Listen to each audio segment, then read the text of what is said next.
నేను మొన్న వీడియో చేశాను. ఎల్‌పీజీ క్రైసిస్ వచ్చింది. ఎందుకు?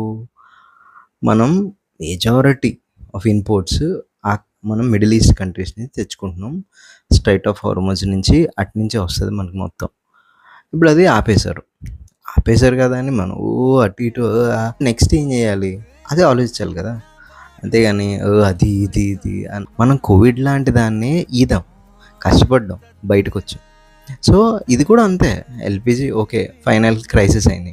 క్రైసిస్ అయితే కొన్ని రోజులు ఓకే. చాలా టైట్‌గా ఉంటుంది. కరెక్టే. ఓకే. Will find solutions. దానికే అడాప్ట్ అవుతాం. దానికి అంత భయపడాల్సిన పని లేదు. సో మీరు ఎక్కువ మిస్‌ఇన్ఫర్మేషన్ అవి అది చూసి ఏమి అవ్వకండి. ఆల్రెడీ ఇండియన్ డిప్లొమాట్స్, మన ఫారెన్ ఎంబసీస్ అవన్నీ కూడా వేరే వేరే రూట్స్ చూస్తున్నాయి. వాటి ప్రయత్నాలు అవి పుష్ చేస్తున్నాయి. సో మనం ఏంటి? మనం కొంచెం జాగ్రత్తగా వాడుకోవడం. అవసరమైతే ఎలక్ట్రిక్ స్టవ్‌లు ముందే కొనుక్కోవడం. ఈ చిన్న చిన్న పొయ్యి లాంటి అరేంజ్‌మెంట్ ఆల్రెడీ చేసుకోవడం. అన్నీ ముందుకెళ్ళే కొలది చక్కబడతాయి. ఇదే నేను చెప్పాలనుకుంటున్నాను.